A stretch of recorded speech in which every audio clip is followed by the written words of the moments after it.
Donc, nous allons parler de la préparation des ateliers philo, méthode et pédagogie. Donc, j'utilise la carte mentale à cet effet et dans ma formation, j'en propose plusieurs types selon l'objectif pédagogique qu'on souhaite travailler et le support qu'on va animer, avec des questionnements types pour aider à la préparation. Grâce à cette méthode, les participantes à mes formations ont pour certaines divisé leur temps de préparation par 3 ou par 10 selon leur retour.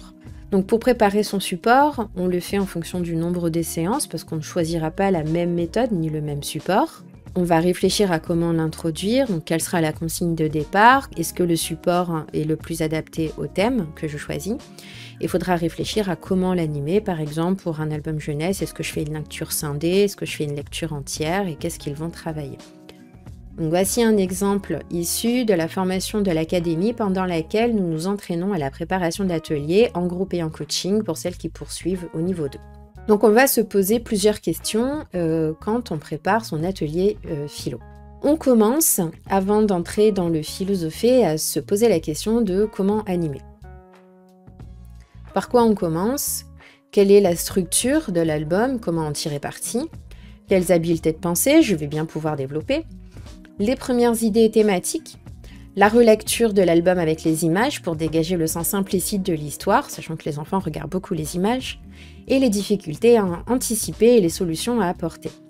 Les consignes à donner, comment les formuler pour mettre l'enfant dans une posture de chercheur et pas simplement de spectateur, et les premières questions à poser qui seront souvent des questions textuelles ouvertes, qui sont des questions qui portent sur l'histoire, mais dont l'histoire ne donne pas de réponse, et voir comment en tirer les enjeux philosophiques pour garantir l'esprit philo de l'atelier. Donc ça, c'est la première partie remplie avec le groupe de formation, donc sur l'onglet structure méthode. Elles ont choisi donc de faire une lecture coupée sur l'album jeunesse L'agneau qui ne voulait pas être un mouton, en demandant de faire des hypothèses. À votre avis, que vont faire les moutons? Ils doivent argumenter en donnant des raisons. Leur demander, à votre avis, que devraient-ils faire? Que se passe-t-il s'ils ne le font pas? S'ils ne font pas, alors? Donc là, elles savent qu'elles vont faire travailler le raisonnement hypothético-déductif et d'anticiper des conséquences. On continue la lecture jusqu'au deuxième mouton qui se fait dévorer. Que pensez-vous de la réaction des moutons? Est-ce que vous êtes d'accord? Pas d'accord? On travaille l'argumentation. On soulève le problème de leur réaction et on soulève le problème de ce qu'ont de commun les moutons attaqués. Avant la brebis, c'est petit, mais ça, vous pouvez regarder l'album jeunesse sur YouTube pour un peu plus comprendre.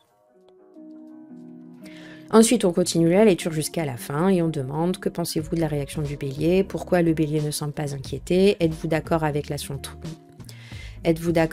solution trouvée par les moutons? Donc là, on travaille le jugement raisonnable. Qu'est-ce qui est différent entre la réaction du bélier et de l'agneau? On vient travailler la comparaison.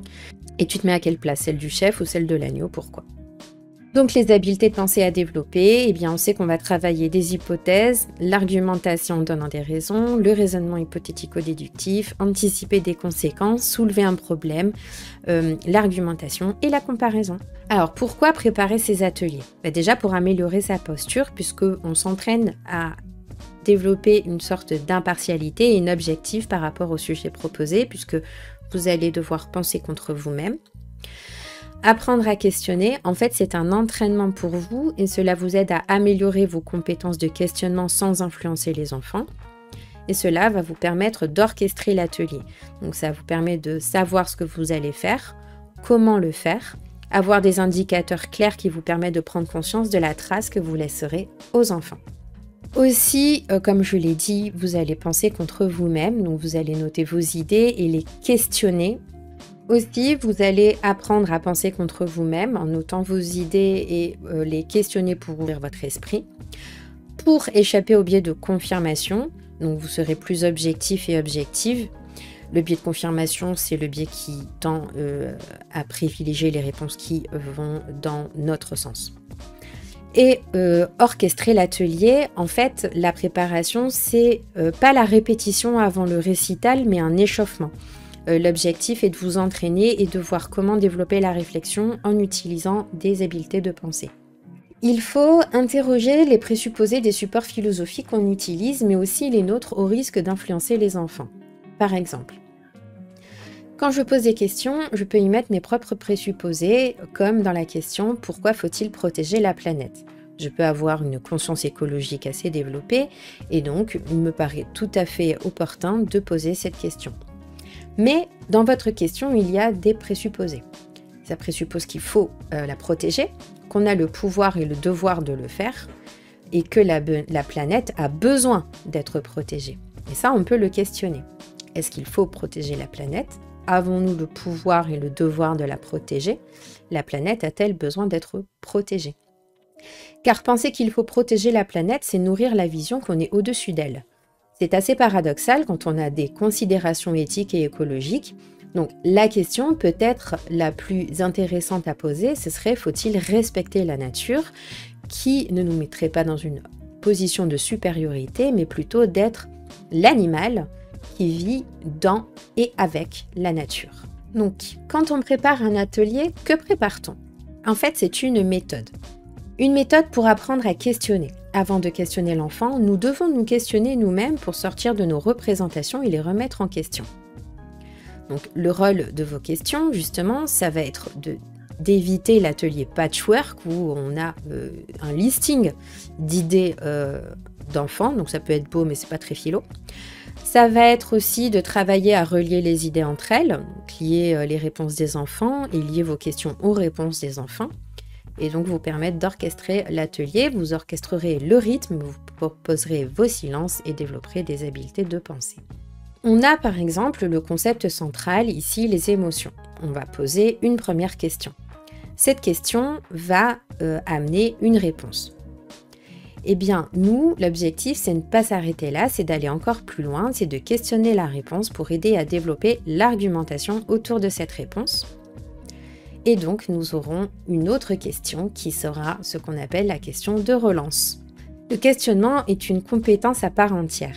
C'est le cœur du métier d'animation en philo. L'animateur n'affirme pas, il passe sa séance à questionner. C'est pour cette raison qu'il faut apprendre à le faire. Donc attention, la préparation est pour vous. N'attendez pas que les enfants retracent tous les éléments de votre préparation. Je vais vous montrer un exemple tout frais. Les enfants ont fait une cueillette de questions à partir d'un photolangage sur le bonheur et ils ont voté une question qui est « Est-ce qu'il y a du négatif dans le bonheur ?» Je me suis donc préparée à l'aide de ma carte mentale à cet atelier en voyant en fait comment est-ce que je pouvais commencer, est-ce que je leur demandais de partir de la représentation du bonheur de notre société, est-ce que je faisais un tour de parole, est-ce que j'interrogeais le terme négatif, et donc je me suis dit allez, je prépare les différentes idées. Donc voir si on peut être heureux et malheureux à la fois, le bonheur c'est quoi, à partir de la représentation perçue de notre société, de voir à chaque fois est-ce qu'il y a du négatif, le bonheur a-t-il un coût, là je parlais des sacrifices, j'ai pris des citations pour m'aider à réfléchir, le bonheur parfait existe-t-il, quelle est la nature du bonheur, faut-il chercher à être heureux, et à chaque fois en fait quels sont les problèmes qui peuvent être liés au fait par exemple de chercher à être heureux, sait-on toujours quand nous sommes heureux. J'ai donc commencé l'atelier en faisant un tour de parole pour voir où est-ce que les enfants allaient m'emmener. Donc ils ont commencé à m'emmener dans un endroit que je n'avais absolument pas anticipé en parlant d'être trop heureux, donc voir en fait l'euphorie, que l'euphorie pouvait poser problème puisque ça nous mettait dans un état où on pouvait prendre ensuite des décisions et des risques inconsidérés parce qu'on avait trop d'énergie et qu'on n'arrivait plus à la contrôler. Et ils ont parlé et on a fait 1 heure sur ça. Faut-il parfois faire des sacrifices pour atteindre le bonheur? Le bonheur des uns se fait-il au détriment du bonheur des autres? Le bonheur des uns fait-il le malheur des autres? Et on a discuté plusieurs choses sur ce sujet pendant 1 heure. Donc vous voyez, moi ma carte mentale, elle était grande. Eh bien, j'avais simplement pris le temps un petit peu de réfléchir ici. Donc là, vous n'avez pas tout le détail. Que c'est le début de ma carte mentale et puis maintenant j'ai l'habitude, je sais quelles questions mobiliser en plein milieu de l'atelier, donc c'est devenu des automatismes. Mais finalement, eh bien, on a traité que ça. Est-ce que je suis frustrée? Non, parce que je sais que en parlant de ce sacrifice, on a bien parler de plusieurs aspects négatifs dans le bonheur. Et malheureusement, la petite fille qui n'était pas là, alors que c'est elle qui avait proposé la question, et bien la semaine prochaine, nous continuerons. Et là, je proposerai justement de partir sur la perception du bonheur dans notre société à partir des médias, des films, des histoires, ce qu'on définit comme étant le bonheur et voir les problèmes qui peuvent émerger dans ces visions du bonheur. Donc vous voyez, c'est pas la première fois que je parle justement des questions, de la qualité du questionnement, et bien c'est justement ce dont nous allons parler juste après.